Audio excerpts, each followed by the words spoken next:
Hello my dear, आप लोग को वेलकम करता हूं। जितने भी थर्ड ईयर के स्टूडेंट हैं, आज आप सभी को मिडवाइफरी एंड गायनेकोलॉजी में लगभग जो है मैं यहां पे 60 क्वेश्चन आपको जो है एमसीक्यू का करने वाला हूं। कितने क्वेश्चन? 60 क्वेश्चन एमसीक्यू का होने वाला है। तो आप लोग जो भी लोग हैं अच्छे से समझिएगा, चूँकि आपको थर्ड ईयर के बाद कंपटीशन का भी तैयारी करना होगा और थर्ड ईयर का भी एग्ज़ाम देना है। तो ऐसे में आपको कंपटीशन और थर्ड ईयर जीएनएम दोनों में यह क्वेश्चन आपके काम में आएंगे। यह एमसीक्यू ऑब्जेक्टिव्स बहुत सारे चीज़ों को क्लियर करेंगे इस एमसीक्यू के तहत। तो आप लोग पूरे अच्छे से देखिएगा। यह 60 प्रश्न को 1 से लेकर 60 तक आज हम करेंगे। फिर 61 से लेकर बाकी के जो क्वेश्चन होगा लगभग 115 क्वेश्चन हम जो है कराएंगे एमसीक्यू मिडवाइफरी गायनेकोलॉजी में, जो कि बहुत इंपॉर्टेंट होगा। ठीक है, बस 2 वीडियो आ जाएगा, इसको आप लोग को अच्छे से देख लेना है। बहुत महत्वपूर्ण ऑब्जेक्टिव होने वाला है। यह आपके फिलअप में हो, ट्रू फॉल्स में हो, ठीक है, किसी भी ऑब्जेक्टिव्स में पूछे आपके मददगार होंगे। ठीक है, जब आप जानेंगे तो आराम से बना पाएंगे। किसी भी प्रकार के ऑब्जेक्टिव्स पूछे तो सिर्फ आपको आना तो चाहिए ना। चलिए समझते हैं। पहला प्रश्न है, प्रसर्व की तृतीय अवस्था की समान अवधि कितनी होती है? माय डियर, जो प्रसर्व के तृतीय अवस्था होता है उसका नॉर्मल जो अवधि होता है ना, नॉर्मल अवधि 15 मिनट होता है और अधिकतम की बात किया जाएगा तो 30 मिनट होता है। ठीक है, नॉर्मल की बात 15 मिनट और अधिकतम की बात करेगा तो 30 मिनट होगा। ठीक है, समझ लीजिए तृतीय अवस्था का। ओके, सेकेंड स्टेज का दूसरा नंबर का प्रश्न है, समान प्रसर्व को क्या कहते हैं? अगर नॉर्मल किसी का डिलीवरी होता है तो उसे हम लोग क्या कहते हैं? यूटोसिया कहते हैं। डिस्टोसिया का मतलब होता है कि पेनफुल लेबर होना, मतलब कठिनाई पूर्वक प्रसर्व होना। ठीक है, ये समझ गए आप लोग। तो यूटोसिया को हम लोग नॉर्मल प्रसर्व, समान बिना किसी दिक्कत के अगर प्रसर्व हो जाता है तो वह यूटोसिया होता है। दूसरे नॉर्मल लेबर को दूसरे भाषा में यूटोसिया भी कहते हैं। गर्भाशय के सबसे भीतरी परत कौन से होते हैं? तो चलिए मैं आपको आज क्लियर कर देता हूं। माय डियर, गर्भाशय के भीतरी परत पूछ रहा है तो गर्भाशय के भीतरी परत यानी आंतरिक परत पूछ रहा है तो मायोमेट्रियम यानी मीडियम वाला हो जाएगा, तो यह मध्य परत हो जाएगा, तो ये नहीं होगा। पेरीमेट्रियम यह बाहरी परत हो जाता है। ठीक है, मायोकार्डियम है, कार्डियम आ गया तो यह हृदय का हो जाएगा, मध्य परत। ठीक है, और बात कर रहे हैं हमें गर्भाशय के आंतरिक परत, तो इसका right answer option number D हो जाएगा, endometrium. Endometrium is the right answer. यहाँ पे आंसर गलत टाइप किया गया है। तो आपको क्या जो है, यूट्रस के जो आंतरिक लेयर होता है उसे इंडोमेट्रियम, मध्य वाले को मायोमेट्रियम, बाहरी वाले को पेरीमेट्रियम कहते हैं। ओके, कोई दिक्कत नहीं, यही 3 संरचना होता है। नेक्स्ट है, निम्न दवाइयों में से कौन सी दवाई गर्भ अवस्था के समय होने वाले दौरे को कम करने के लिए दी जाती है? माय डियर, आपको एक चीज़ का नॉलेज होना चाहिए कि एक ऐसा दवाई जो प्रेगनेंसी के समय दिल के दौरों को रोकने के लिए दिया जाता है, वह कौन सी दवाई होता है? मैग्नीशियम सल्फेट, हेपरिन, लैसिक्स या कैल्शियम ग्लूकोनेट। माय डियर, दिल के दौरे का मतलब होता है कि हाइपरटेंशन से बचाने के लिए। माय डियर, हेपरिन भी इसमें काम करता है बट यह हानिकारक दुष्प्रभाव भी कर सकता है, तो प्रेगनेंसी में नहीं यह सुरक्षित है। लैसिक्स भी संभव है बीपी को कम करने के लिए, बट यह भी जो है सुरक्षित नहीं है। ठीक है, लेकिन इसमें जो गर्भ अवस्था में जो दिया जाने वाला दिल के दौरे के लिए जो दवाई होता है वह magnesium sulphate is the right answer, याद रखिएगा। ओके, नेक्स्ट चलते हैं। 5वां नंबर का प्रश्न है, बहुत शानदार प्रश्न है, प्रसर्व के लिए सबसे उपयुक्त पेल्विस यानी पेरू कौन सा होता है? आम भाषा में पेरू कहते हैं और इंग्लिश में पेल्विस कहते हैं, इसको श्रोणी भी कहते हैं। ठीक है, तो प्रसर्व लेबर के लिए जो सबसे अच्छा जो पेल्विस माना जाता है, जो पेल्विस अगर किसी फीमेल में है तो उसको जो है प्रसर्व में ज़्यादा कठिनाई नहीं होता है, उसे हम लोग गायनेक्वाइड पेल्विस मानते हैं। ठीक है, गायनीक्वाइड। ठीक है, गायनीक्वाइड पेल्विस जो होता है यह एक बहुत ही अच्छा माना जाता है लेबर के लिए, इसमें लेबर होना बहुत ही आसान होता है। छठा है, प्रस्तुति संकटा अवस्था ऑब्स्ट्रेक्टिकल इमरजेंसी का उदाहरण है। मतलब ऑब्स्ट्रेक्ट मतलब प्रस्तुति के संकट अवस्था का उदाहरण क्या होता है? कौन से उदाहरण है जिसमें प्रस्तुति जो है संकट की अवस्था में होता है? तो यहाँ पे देख लीजिए कौन सा है। तो गर्भावस्था में एनीमिया, गर्भावस्था का फटना, गर्भाशय के फंसना यानी यूट्रस का रैप्चर होना, प्रातः वमन होना, गर्भावस्था सोप oedema in pregnancy. My dear, आप देख लीजिए कि कौन सा एक प्रस्तुति के संकट अवस्था है, इमरजेंसी है। ठीक है, तो एनीमिया होना उतना ज़्यादा इमरजेंसी नहीं होता है क्योंकि प्रेगनेंसी के दौरान ब्लड की कमी हो ही जाती है बॉडी में, तो यह तो नॉर्मल है, सब में लगभग होता है। उसके बाद है मॉर्निंग सिकनेस भी लगभग सभी में होता ही है प्रेगनेंसी में भी जो है एडिमा हो ही जाता है, सूजन जिसको बोलते हैं यह भी हो ही जाता है। लेकिन बात रहे जो इमरजेंसी सिचुएशन होता है वह होता है रैप्चर ऑफ यूट्रस। अगर यूट्रस फट जाता है तो फिर समझ लीजिए कि उस कंडीशन में स्त्री का भी जो है मौत हो सकता है और उसके अंदर जो बच्चा है तो उसका क्या कंडीशन होगा, वो तो होगा ही होगा। तो अगर प्रेगनेंसी प्रस्तुति के समय अगर यूट्रस अगर रैप्चर हो जाता है, फट जाता है, तो यह जो है बहुत ही दिक्कत वाली स्थिति हो जाती है, संकट अवस्था हो जाता है। ठीक है, नेक्स्ट है 7वां है, कहता है प्रसव के बाद पहले 6 सप्ताह को क्या कहते हैं। तो आप लोग को पता होना चाहिए, ये सब हम पढ़ा दिए हैं कि अगर कोई बच्चा जन्म ले चुका है, लेबर कोई स्त्री जो है बच्चे को जन्म दे दी है, तो जन्म देने के 6 सप्ताह तक के समय को प्यूरिपेनियम जो है कहते हैं, प्रसवो उपरांत काल कहते हैं। इंग्लिश में प्यूरिपेरियम कहते हैं। ठीक है, प्यूरिपेरियम कहते हैं। ठीक है, प्यूरिपेरियम कहते हैं प्रसवो उपरांत काल। ठीक है, यानी प्रसव के बाद के काल। 8वां है, वह दवाएं जो गर्भाशय संकुचन की रोकथाम के लिए प्रयोग की जाती है। वह दवा जो गर्भाशय कंट्रैक्शन को कम करने के लिए, रोकने के लिए प्रयोग किया जाता है। Oxytocin, sedative, tocolytic agent, prostaglandin. कौन सा होता है माय डियर? टोकोलाइटिक एजेंट एक ऐसा एजेंट है जो गर्भाशय के संकुचन को, कंट्रैक्शन को रोकता है। लेकिन गर्भाशय यूट्रस को संकुचन को शुरू करना हो तो ऑक्सीटॉक्सिन दिया जाता है, जिससे जो है यूट्रस में कंट्रैक्शन शुरू होता है और बच्चे को जो है जन्म में भूमिका निभाता है। तो यह ऑक्सीटॉक्सिन शुरू करता है और कम करता है कि रोकथाम करता है कंट्रैक्शन का, वह होता है टोकोलाइटिक एजेंट। ओके, 9वां देखिएगा, गर्भ अवस्था के निदान का सबसे विश्वसनीय टेस्ट कौन सा है। तो आपको पता होना चाहिए कि सबसे अच्छा टेस्ट जो होता है गर्भ अवस्था प्रेगनेंसी के समय वह अल्ट्रासाउंड होता है। अल्ट्रासाउंड से लगभग बहुत सारे चीज़ों के बारे में पता चलता है। नेक्स्ट है, निम्नलिखित में से किस अवस्था में माँ को स्तनपान नहीं कराना चाहिए। तो माँ को स्तनपान किस अवस्था में नहीं कराना चाहिए? डायबिटीज में, मास्टाइटिस में, रेट्रैक्टेड निपल में या हर्पीज में। ठीक है, तो अगर किसी महिला के स्तन में प्रॉब्लम है, स्तन में सूजन है, स्तन में ललीमा है, संक्रमण है, तो इस कंडीशन में स्तनपान नहीं कराना चाहिए, वरना संक्रमण बच्चे में भी जा सकता है, स्तन का संक्रमण। नेक्स्ट है, मासिक धर्म के दौरान होने वाली पीड़ा को क्या कहते हैं। माय डियर, मासिक धर्म जो होता है आप लोग को मैं पढ़ाया हूँ कि एमनोरिया होगा, ठीक है ना, एमनोरिया होगा तो मासिक धर्म का नहीं होना। ठीक है, डिसमोनेरिया होगा मतलब डिफ़िकल्ट इन मेंस्ट्रुएशन मतलब मेंसेज। ठीक है, यानी मासिक धर्म में कष्ट होना, पीड़ा होना डिसमोनेरिया कहलाता है। ठीक है, डी से डिफ़िकल्ट और मेनोरिया मतलब मासिक धर्म। समझ रहे हैं ना? समझ गए। 12 है, अम्बिलिकल कॉर्ड के समान लंबाई कितनी होती है। देखिए सेंटीमीटर में दिया गया है, तो लगभग यह 50 से 52 होता है। 50 centimetre is the right answer. Umbilical cord के मतलब होता है कि जो यूट्रस में प्लेसेंटा से लगा होता है और बच्चे के जो नाभि नाल से कनेक्ट होता है वह लगभग 50 सेंटीमीटर होता है। ठीक है, नेक्स्ट है 13 नंबर, जुड़वा गर्भावस्था में मतलब ट्विस्ट प्रेगनेंसी में इंजेक्शन ऑक्सीटॉक्सिन समान प्रसव में किसकी डिलीवरी के बाद देना चाहिए।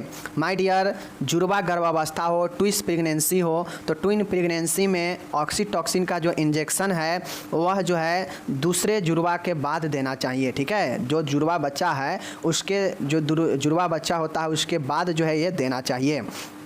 14 है, यहाँ पे देख लीजिएगा, प्री एक्लेम्सिया होने पर भ्रूण की कौन सी जटिलता हो सकती है। अब आप लोगों को मैं एक्लेम्सिया भी पढ़ा चुका हूँ, प्री एक्लेम्सिया भी पढ़ा चुका हूँ, तो आप लोग को पता होना चाहिए कि प्री एक्लेम्सिया में क्या क्या होता है, महिलाओं को सब पढ़ा चुके हैं।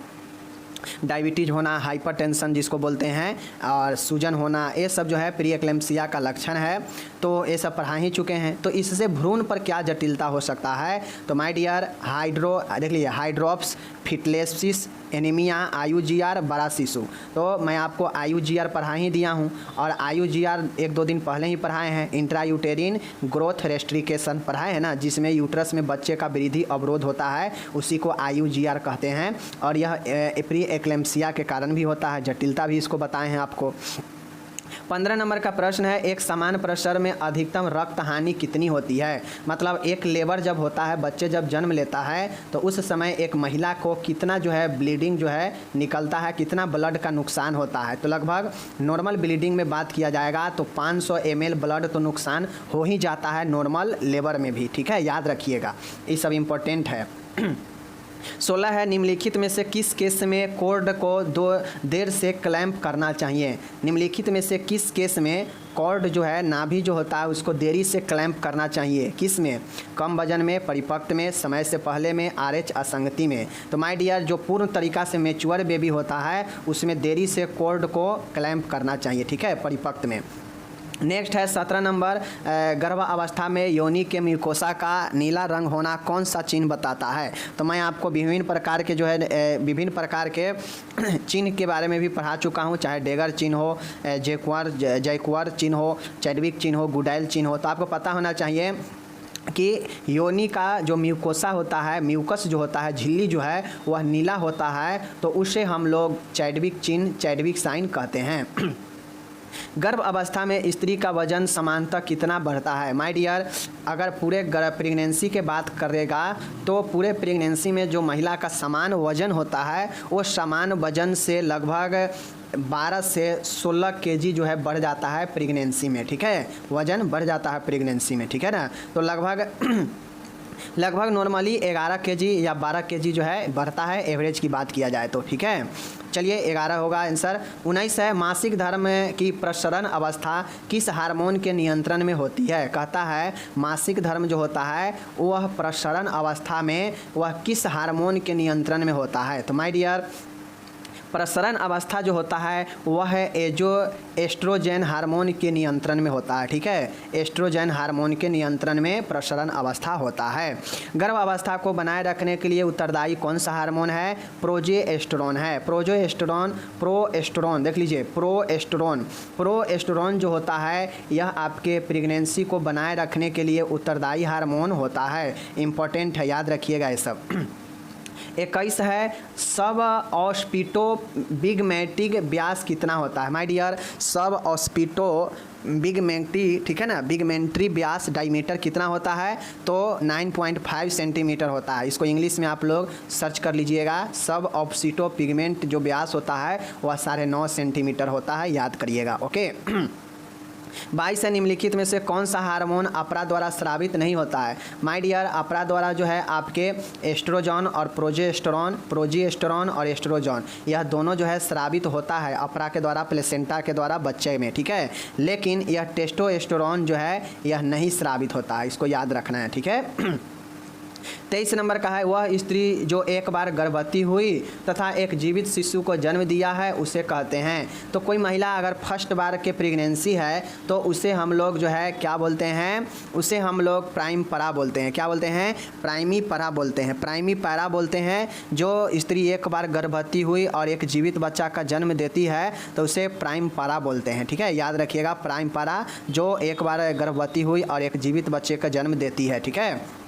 नेक्स्ट है, शुरुआती गर्भावस्था का निरीक्षण किसी तिमाही में आरंभ किया जाता है। किसी नहीं, किस तिमाही में आरंभ की जाती है, यहाँ पूछ रहा है कि स्टार्टिंग प्रेगनेंसी का अगर आपको पता करना हो कि प्रेगनेंसी है या नहीं है, किस तिमाही में आप प्रारंभ करते हैं। तो यह महिला के सुविधा अनुसार जब भी मन हो चेक कर सकते हैं जो है, और वहाँ पे पता चल ही जाता है, ठीक है।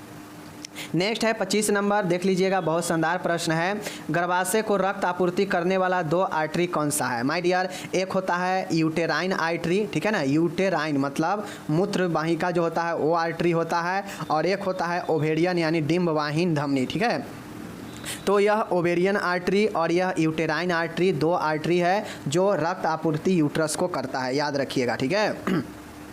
26 नंबर है, यह LMP, ठीक है ना, निगेल नियम का प्रयोग करके उस स्त्री का EDD बताएं, एक्सपेक्टेड डेट ऑफ डिलीवरी बताएं, जिसका LMP 3 दिसंबर 2013 हो। और यह क्वेश्चन आपके लिए मैं छोड़ देता हूं क्योंकि EDD निकालने का मैं आपको फार्मूला हो या इसका डिटेल पढ़ा भी दिए हैं EDD को, तो आप इसको बताइए हमको कमेंट में कि किसी महिला का किसी महिला का जो है मान गए अंतिम बार जो आया होगा मासिक धर्म होगा उस दिन से जोड़ा जाता है। तो उस दिन से जो है जोड़ने पर आप 3 दिसंबर 2013 जो है आपको मानना है कि वह मासिक धर्म जो लास्ट बार आया था वह 3 दिसंबर जो है 2013 था। तो उसमें आप कितना जोड़ेंगे कि EDD मिल जाएगा, मतलब एक्सपेक्टेड डेट ऑफ डिलीवरी मिल जाएगा। आप बताइए, कमेंट में ज़रूर बताइएगा अगर आपको EDD पढ़े हैं, हम पढ़ा चुके हैं, ठीक है। चलिए नेक्स्ट है, ये आपके लिए छोड़ दिए हैं, आप लोग हमको बताइएगा, हम सही जवाब इसका क्या है बता देंगे। निम्नलिखित में से कौन सा वास्तविक प्रसर्व चिन्ह है? माय डियर, जो सो होता है, सो यह एक प्रकार का ट्रू जो है आपके लेबर साइन है। सो मतलब दिखना, ठीक है ना, उसी से रिलेटेड है, प्रेगनेंसी वाले से, ठीक है ना। नेक्स्ट है 28 नंबर, कहता है कि निम्नलिखित में से कौन सा प्रसर्व की द्वितीय अवस्था का चिन्ह नहीं है। कह रहा है कि निम्न में से कौन सा लेबर द्वितीय प्रसव अवस्था का, मतलब सेकेंड लेबर स्टेज का हमें जो है इसमें से चिन्ह पूछ रहा है कि नहीं है। तो सेकेंड में क्या क्या होता है? सेकेंड वाला में शिशु का जन्म होता है, तो बिल्कुल होता है, आपको पता होना चाहिए। प्रस्तुति भाग का पेरिनियम पर आना, बिरियर डाउन पीड़ा का आभास होना और योनि से रक्त की धारा बहना। तो आपको पता होना चाहिए योनि से रक्त का धारा जो है यह फर्स्ट स्टेज में ही शुरू हो जाता है, ठीक है। ऐसा नहीं है कि यह सेकेंड स्टेज में शुरू होता है। बच्चा के जन्म लेने से ही पहले जो है रक्त ब्लडिंग होने लगता है, ठीक है ना। तो यही जो है आपका सेकेंड स्टेज का लक्षण नहीं होता है, और बच्चे खुचे जो ब्लीडिंग होता है थर्ड स्टेज में निकल जाता है। तो सेकेंड स्टेज का यह कहीं से लक्षण नहीं है कि योनि से रक्त की धारा बहने लगता है, ठीक है ना। 29 नंबर है, पार्टोग्राफ में लिखना शुरू तब किया जाता है जब सर्वाइकल डिलेशन डैश होता है। तो कितना सर्वाइकल डिलेशन होने पर पार्टोग्राफ लिखना शुरू कर देते हैं। पार्टोग्राफ क्या होता है आपको पढ़ा चुके हैं कि पूरा जो है प्रसर्व का डिटेल एक संक्षिप्त रूप में उसी में लिखा जाता है, ग्राफ के जरिए सूचना कलेक्शन किया जाता है। तो यह तब शुरू किया जाता है लिखना जब जो सर्वाइकल डिलेशन होता है वह 4 सेंटीमीटर होता है, ठीक है। 4 सेंटीमीटर जब डिलेशन हो जाता है ना, तब हम पार्टोग्राफ लिखना शुरू कर देते हैं, और तब हमें पता चल जाता है कि बच्चा अब जन्म लेने वाला है। ओके। 30 नंबर का है, स्तनपान के लिए स्तन को तैयार करने की प्रक्रिया क्या कहलाती है। माय डियर, अगर स्तनपान कोई महिला कराना है तो उससे पहले उसके स्तन को तैयार किया जाता है स्तनपान कराने के लिए, ठीक है। तो उसके लिए जो है हम उसे मैमोजेनेसिस कहते हैं। मैमोजेनेसिस मतलब होता है, ठीक है, मैमोजेनेसिस मतलब होता है आपका, देख लीजिए यहाँ पे कि स्तनपान को तैयार करना, स्तनपान के लिए स्तन को तैयार करना, रेडी करना के प्रक्रिया मैमोजेनेसिस कहलाता है। अगर कोई आपसे पूछ दे कि कोई बच्चा को स्तनपान कराना है किसी महिला के, और महिला प्रथम बार जो है बच्चे को जन्म दी है, तो उसको स्तनपान को हम तैयार करेंगे बच्चे के लिए, तो उस तैयार करने की प्रक्रिया क्या कहलाएगा? तो वह जो है मैमोजेनेसिस कहलाता है, ठीक है, याद रखिएगा। उसके बाद है माय डियर 31 नंबर, डिलीवरी के बाद स्त्री का वजन गर्भ अवस्था से पहले वाले वजन कितना जो है कितना कम होता है। माय डियर, आपको जो है पता होना चाहिए कि एक महिला के गर्भ अवस्था में लगभग 11-12 kg वजन बढ़ जाता है। लेकिन यह प्रश्न पूछा है कि प्रसर्व के कितने दिन के बाद महिला अपने पूर्व के, मतलब एक समान जो है जो प्रेगनेंसी से पहले जो वज़न था उस वज़न में कब आ जाएगी डिलीवरी के बाद। तो लगभग प्रसर्व से पहले का जो वज़न था, गर्भ अवस्था के जो पहले वज़न था स्त्री का, वह वज़न आने में लगभग 6 महीने का समय लग जाता है, ठीक है, याद रखिएगा। एग्जाम्पल के तौर पे बता देते हैं, जैसे कोई महिला प्रेगनेंसी होने से पहले, गर्भवती होने से पहले वह अगर मान गए 50 kg की थी, तो पूरे गर्भ अवस्था के काल में 10-11 kg 12 kg बढ़ा होगा, तो वह कितना हो गई होगी? लगभग मानते हैं हम 62 kg का हो गई होगी। 12 kg गर्भ में बढ़ गया होगा तो 12 kg हो गई। अब वह जो है बच्चे को जन्म दे दी यहाँ पे, ठीक है, बच्चे को जन्म दे दी। अब बच्चे को जब जन्म दे दी तो पुनः यह 50 kg के आसपास उसे जो है आने में कितना समय लगेगा? तो लगभग जो है उसे 6 महीना समय लग जाता है अपने जो है पूर्व के वजन में आने में, ठीक है। तो यही जो है आपके होते हैं। जन्म के बाद शिशु को विटामिन की कितना जो है खुराक देनी चाहिए? तो जन्म के बाद शिशु को लगभग 1 मिलीग्राम जो है 1 मिली यानी 1 mg जो है विटामिन दिया जाना चाहिए, यह डोज होता है, ठीक है, याद रखिएगा। 33 है नवजात शिशु का अगला फ्रंटल कितने, अगला के मतलब होता है एंटेरियर, ठीक है, एंटेरियर, और पिछला का मतलब होता है पोस्टेरियर, ठीक है ना। तो नवजात शिशु का जो एंटेरियर फ्रंटले होता है लगभग वह कितने महीने में बंद हो जाता है? तो लगभग वह 16 से 18 या कहीं कहीं 18 से 24 लिखा होता है, ठीक है, याद रखिएगा।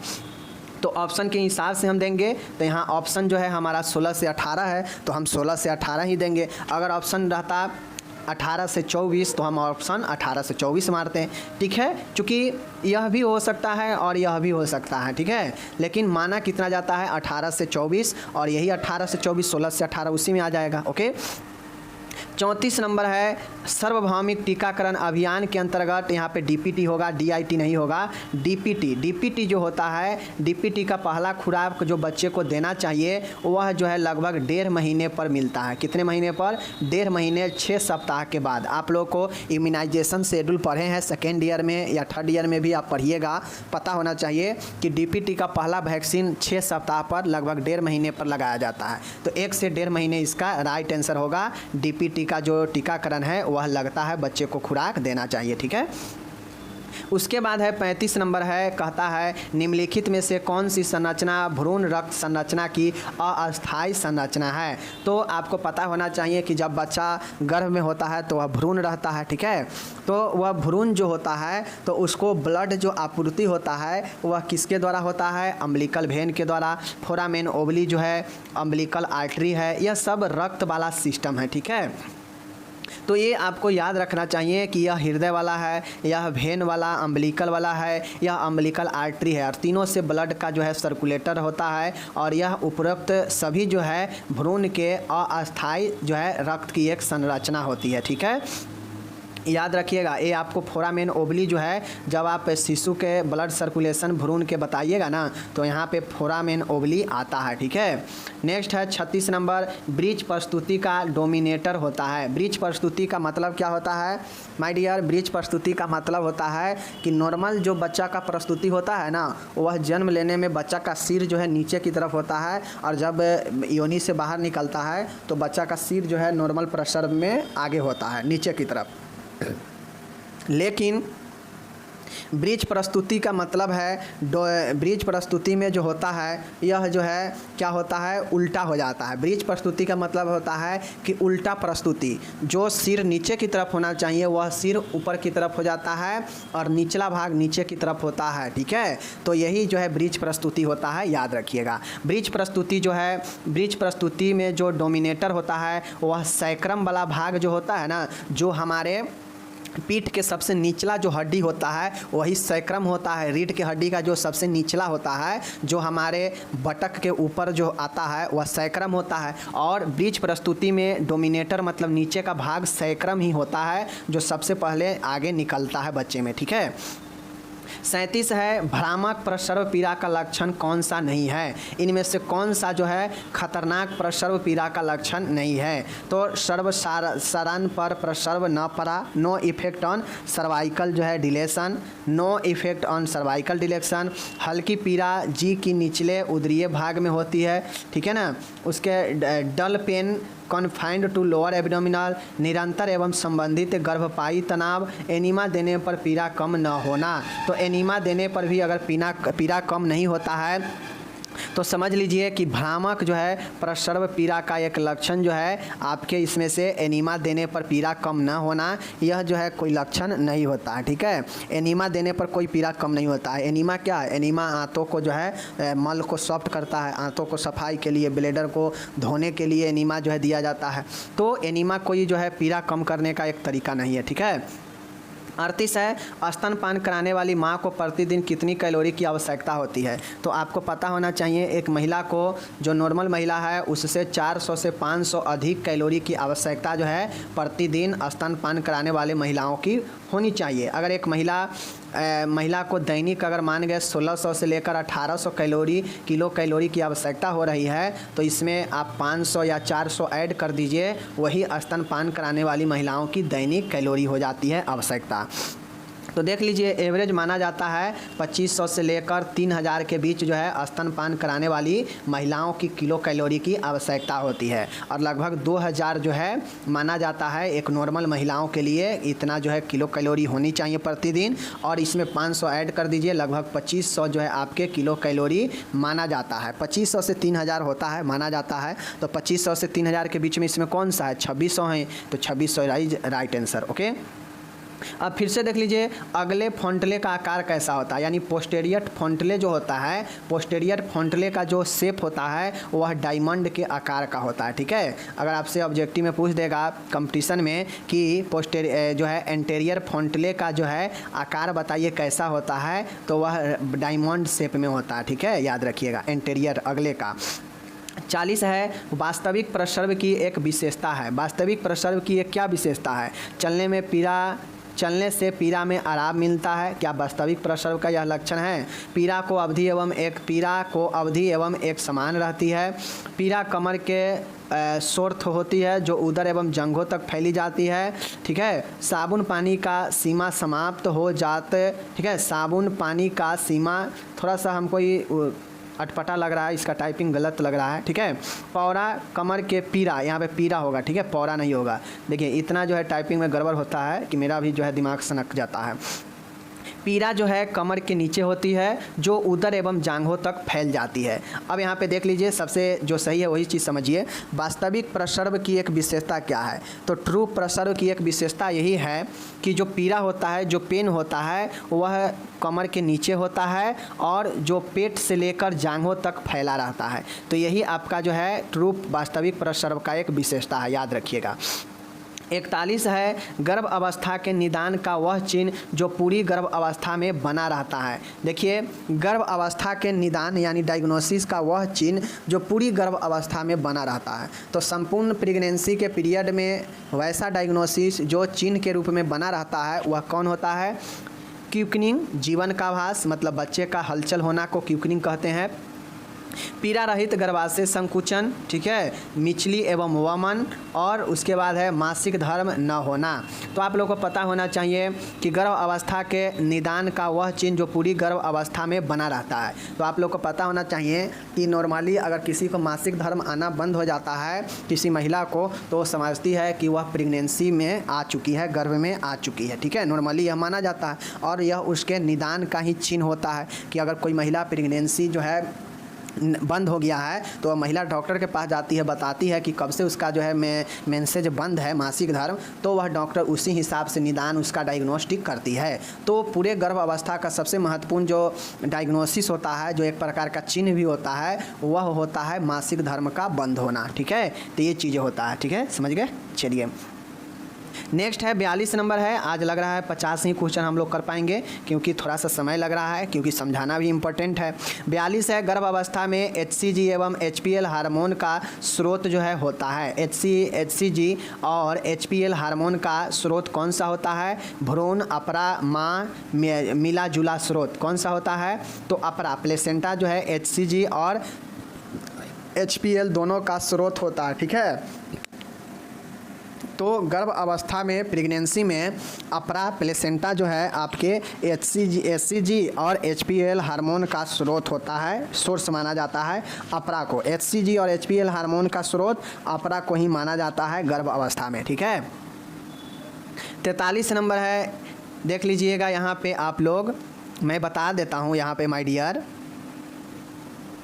तो माय डियर मैंने आपको बता दिया कि HCG और HPL दोनों हार्मोन जो है आपके अपरा के द्वारा जो है एक महत्वपूर्ण स्रोत होता है। ठीक है, नेक्स्ट देखिए 43 नंबर का प्रश्न बहुत शानदार है। भ्रूण यानी फीटस की कपाल पर सजाइटल, कोरोनल और फ्रंटल सूचर के मिलने के स्थान को क्या कहते हैं, मतलब समझिए कुल मिलाकर 4 जो है सूचर होते हैं मस्तिष्क में, याद रखिएगा। और यह जो सूचर होता है सब आपस में मिला होता है। तो जो फीटस होता है, फीटस के जो खोपड़ी कपाल है उस पर सजाइटल, कोरोनल और फ्रंटल, यह तीनों जो सूचर है आपस में मिलने के जो स्थान है तीनों सूचर के, उसे हम लोग क्या कहते हैं, एंटेरियर फ्रंटली कहते हैं, अग्र फ्रंटली कहते हैं। याद रखिएगा, इंपॉर्टेंट है। ओके, फ्रंटली से क्वेश्चन आपको अच्छे अच्छे कंपटीशन में पूछता है। भ्रूण कपाल का सबसे छोटा तिरछा व्यास कौन सा है? तो भ्रूण कपाल का, फीटस के स्कल का, कपाल का जो है सबसे छोटा तिरछा जो व्यास है वह कौन सा है? तो बाईटेम्पोरल, देख लीजिए, बाईटेम्पोरल जो है यह सबसे छोटा और तिरछा जो है आपके क्या है, सबसे छोटा और तिरछा व्यास है बाईटेम्पोरल। 45 है, गर्भ अवस्था के दौरान जो है स्त्री को प्रतिदिन कितना, यहाँ पे स्त्री होगा, फिर से टाइपिंग मिस्टेक है, ठीक है ना। देख लीजिए, गर्भावस्था के दौरान स्त्री को प्रतिदिन कितना लौह तत्व लेना चाहिए? प्रतिदिन लगभग जो है आपको यहाँ पे देख लीजिए 40 mg, 400 mg नहीं होगा, ठीक है, गलत है। 40 mg जो है प्रतिदिन यहाँ पे लेना पड़ता है, ठीक है ना। प्रतिदिन 40 mg लौह तत्व की आवश्यकता पड़ती है, 40 mg। 46 नंबर है माय डियर, स्त्री की योनि में समानतः रहने वाला जीवाणु होता है। स्त्री के योनि में तो ऐसे जो है लैक्टोबैसिलस पाया जाता है, लेकिन इसी को हम लोग जो है ड्यूडरलेन बैसिली कहते हैं, ठीक है। क्या कहते हैं? डोडरलेन बैसिली कहते हैं। यह नाम पर, वैज्ञानिक के नाम पर पड़ा गया है, ठीक है। तो डोडरलेन बैसिली, जिसे लैक्टोबैसिलस भी कहते हैं, योनि के जो है स्त्री के जो है योनि में यही होता है, ठीक है। 47 है माय डियर, प्रसव के तृतीय अवस्था के बाद तथा 24 घंटे के अंदर होने वाले रक्तस्राव को क्या कहते हैं? माय डियर, आपको मैं पढ़ा चुका हूँ तृतीय वाले अवस्था में जो है, मैं पीपीएच पढ़ाए थे ना, पीपीएच पोस्टपार्टम हेमरेज, प्रसव के बाद जो हेमरेज होता है पोस्टपार्टम हेमरेज, उसमें हम आपको पढ़ाए थे कि 2 तरह का से हेमरेज होता है, एक हेमरेज प्राइमरी और एक सेकेंडरी। प्राइमरी वाला जो होता है वह जो है बच्चे के जन्म के लेने के बाद प्रथम 24 घंटे जो ब्लीडिंग होता है महिला का, वह जो है प्राइमरी पीपीएच होता है, ठीक है। तो यही इसका राइट आंसर होगा। और फिर 24 घंटे के बाद से लेकर 6 सप्ताह तक जो कुछ भी ब्लड आता है या 4 सप्ताह तक, उससे जो है हम लोग सेकेंडरी हेमरेज कहते हैं। याद हो गया। 48 है, आरोपण जो है निषेचन के कितने दिन बाद होता है? यानी फर्टिलाइजेशन के कितने दिन बाद जो है इम्प्लांटेशन होता है, आरोपण होता है? तो 7वें दिन के बाद ही जो है इम्प्लांटेशन, आरोपण होता है निषेचन का, ठीक है। 49 नंबर का है, ओरल थरस का कारण क्या होता है? आपको पता होना चाहिए। ओरल थरस का अगर बैक्टीरिया का नाम पूछेगा तो आप लोग सेकेंड ईयर में पढ़े हैं, कमेंट करके बताइए कि क्या होता है। कैंडिडा अल्बिकेंस के कारण यह जो है ओरल थरस होता है, पता है। और यह एक फंगस होता है, ठीक है, फंगस के कारण होता है। 50 है, और आज का वीडियो का यह आखिरी प्रश्न है, इसके बाद नहीं कर सकते हैं, बहुत बड़ा वीडियो हो जाएगा। ओके, फिर जो बच गया क्वेश्चन है, लगभग 70 प्रश्न बच जाएगा, जिसको हम लोग अगले वीडियो में कर लेंगे। एड्स की रोकथाम में उपयोगी गर्भ निरोधक कौन है? तो एड्स के रोकथाम में सबसे जो उपयोगी होता है वह जो है कंडोम ही होता है, ठीक है। तो ये चीज़ें याद रखिएगा। अगर कोई एड्स के मरीज़ है तो जब भी आप एड्स को ध्यान में रखते हुए किसी से रिलेशन बना रहे हैं तो आपको कंडोम का इस्तेमाल करना ही चाहिए, ठीक है। तो इस प्रकार से हमारा प्रश्न यहाँ पे 50 आज समाप्त हो गया। आप लोग इसको nursingyan.com पर जाकर अच्छे से आप इसको देख सकते हैं, समझ सकते हैं। वहाँ पे कंप्लीट चीज़ें डाला हुआ है, तो आपको टेंशन लेने की कोई ज़रूरत नहीं है। ओके, हम मिलेंगे अगले वीडियो में। nursingyan.com देख लीजिए, मैं बता देता हूँ, डिस्क्रिप्शन में वेबसाइट का लिंक भी दे देंगे। वहाँ से जाकर आप लोग GNM 3rd ईयर के मिडवाइफरी गायनेकोलॉजी वाले में ऑब्जेक्टिव्स में ओपन कीजिएगा तो यह MCQ मिल जाएगा, ठीक है। चलिए, हम मिलेंगे अगले वीडियो में। आप अपना ख्याल रखिएगा, तब तक के लिए टेक केयर, धन्यवाद।